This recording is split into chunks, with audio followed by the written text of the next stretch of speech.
안녕하세요. 엄스쿨 매일 성경 읽기 사도행전 이제 19번째 내용입니다. 지난 시간에 이어서 고넬료의 내용을 관련된 내용을 여기 1번에서 다시 보고 그리고 여기서 이제 안디옥 교회와 관련된 이야기를 봐야 될 것 같아서 오늘은 좀 두 번으로 나눠서 하면 좋을 것 같습니다. 11장 하나로 되어 있지만 좀 두 번으로 나눠서 하겠습니다.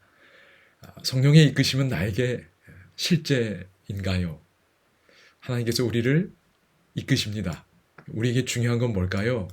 여러분 요즘 제가 더 많이 깨닫는 건 이 리스폰스가 정말 중요한 거구나라는 걸 깨닫게 됩니다. 하나님은 구원 이루셨습니다. 그리고 그 이루신 구원을 우리에게 오늘 날마다 선물로 주시지요. 그런데 중요한 건 우리의 리스폰스입니다. 그 선물을 받을지, 하나님이 부르시면 내가 응답할지. 성령의 이끄심은 오늘 우리에게 이 리스폰스를 가져오게 하시는 간절한 호소와 또 초청이 담겨 있다고 생각이 됩니다. 함께 좀 살펴보겠습니다. 여러분 11장 1절에서 18절은 어떤 내용이지요? 맞습니다. 여러분 예루살렘 그 7번째 장면입니다. 고넬료 관련해서요. 예루살렘 교회의 문제 제기가 일어납니다. 어떻게 그럴 수 있냐는 거죠. 그리고 베드로의 해명이 주어집니다. 고넬료의 사건은 단순히 한 개인의 문제가 아니라 교회 공동체, 신앙 공동체 전체와 관련된 매우 중요한 사건이었습니다. 그런데 그 사건이 이제 받아들여지고 하나님의 뜻이 이해되고 수용되는 일에 이 과정이 필요했습니다. 그래서 이게 7번째 장면으로 등장을 합니다. 그리고 19절부터는 다시 안디옥 교회와 관련된 이야기가 나옵니다. 여기 두 번째 질문입니다. 11장 1절로 4절에 보면 어떤 사건이 문제가 되고 있는지 묻고 있습니다. 여러분 어떤 사건이 문제가 됐나요? 맞습니다. 계속 반복된 것처럼 고넬료와 관련된 일이 문제가 되고 있습니다. 고넬료의 회심과 침례, 교회 공동체 안으로 들어온 일은 정말 획기적 사건이었습니다. 여기 1절에 보면 유대에 있는 사도들과 형제들이 이방인들도 이제 고넬료와 그의 가족들이지요. 하나님의 말씀을 받았다함을 들었더니 아직 베드로가 가이사랴에 머무는 동안 이 소식이 먼저 전해진 것 같습니다. 여러분 그들은 이 소식을 듣고 충격을 받았을 겁니다. 지금까지 무할례자인 이방인들이 침례받아 교회에 입교한 적은 없었습니다. 그리고 에티오피아 사람은 침례받고 그냥 갔잖아요. 이건 이제 경우가 다른 겁니다. 그래서 그 소식을 듣는 유대 사도들 또 형제들 상당수가 아마 충격을 받았을 수 있을 것 같아요. 그래서 이제 베드로가 옵니다. 예루살렘에 이제 돌아오자 할례자들이 비난했다 그랬어요. 어떻게 무할례자의 집에 들어가서 음식을 먹고 여기 언급되지는 않았지만 어떻게 침례 줄 수 있느냐 뭐 이런 이야기도 있었겠지. 힐난, 비난하고 논쟁했습니다.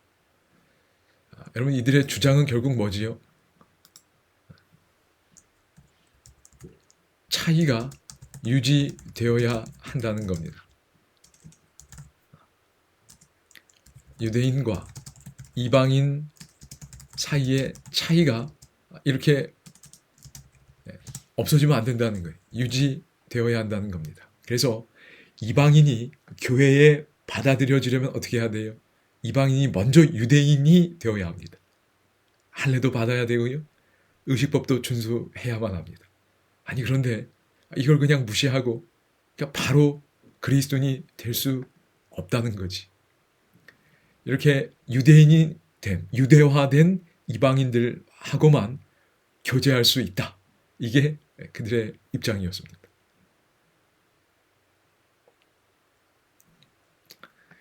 여러분 28장밖에 안 되는 사도행전에서 이 사건이 왜 다시 언급되고 있을까? 여러분, 앞서 말씀드린 것처럼 66절이라 그랬어요.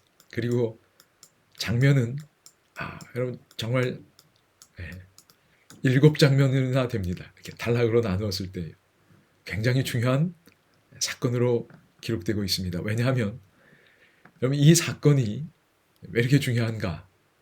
여러분 이제 뒤에 바로 안디옥 교회 이야기가 나오지만 이제 뭐 해야 되지요?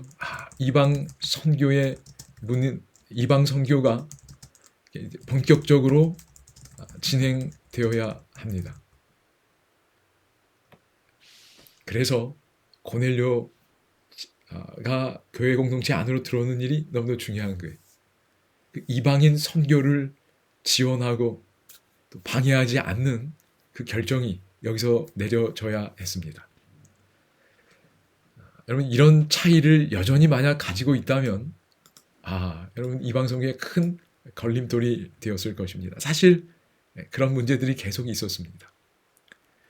그래서 이방 선교가 본격적으로 진행되기 전에 그들의 마음의 문이 먼저 열릴 수 있는 일이 필요했습니다.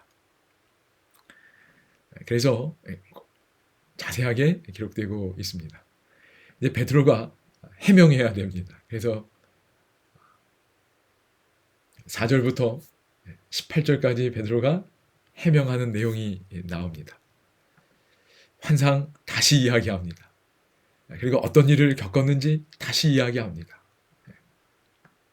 왜 강조되고 있는지, 왜 반복되고 있는지 여러분 아시겠지요? 그들이 듣고 이해해야 했습니다. 특별히 강조되었던 일이 뭐지요? 14절부터 보면 15절에 성령이 그들에게 임하신 일을 언급합니다. 그리고 예수님께서 하셨던 말씀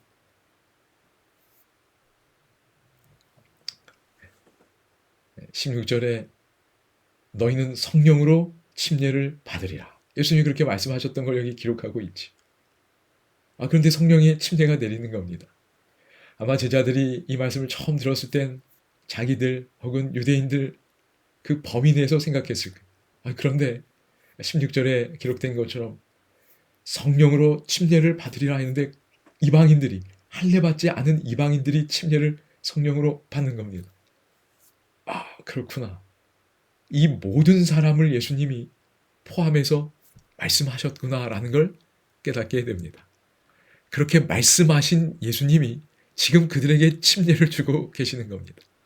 그러니 어떻게 하나님이 하시는 일을 막을 수 있겠느냐는 거지. 17절에 내가 누구이기에 하나님을 능히 막겠느냐. 정말 강력하게 그 경험과 예수님의 말씀 잘 결합돼서 증거되었습니다. 그래서 이 편견과 차별에서 나올 수 있었습니다. 하나님이 앞장서지 않으셨다면 이렇게 나올 수 없었을 거예요. 그런데 하나님이 너무도 강력하게 앞장서신 겁니다. 그리고 이전의 말씀들이 지금 일어나는 일들과 연결되고 깨달아지면서 퍼즐 조각 맞춰지듯이 이런 뜻이었구나 깨달은 베드로고 그의 경험과 생각이 공유되고 있습니다. 그래서 여러분 베드로도 고넬료도 영웅이 아니고 하나님이 영웅이십니다. 그게 하나님의 드라마이지. 여러분 그리고 다시 한번 우리는 회개도 용서도 어떤 깨달음도 그 모든 것들이 다 하나님의 선물이라는 걸 정말 인정할 수밖에 없는 것 같아요. 그리고 무엇보다도 하나님이 이끌고 계십니다. 성령께서 오늘 우리를 이끌고 계십니다. 오늘 우리의 마음에 임하셔서 하나님의 이끄심을 향하여 우리가 믿음으로 반응할 수 있도록 도와주고 계십니다. 하나님이 이끄시는 방향, 어떤 메시지 그럼 듣고 보고 계시는지, 그리고 거기에 반응하고 계시는지, 그러면 성령님의 임재와 도우심은 오늘 우리에게 실제라는 것을 여러분이 기억하시면 좋겠습니다. 또 오늘 주어진 찬양도 들으시고 또 기도하며 또 하나님과 동행하는 하루의 시간 보내시면 좋겠습니다. 여러분 감사합니다.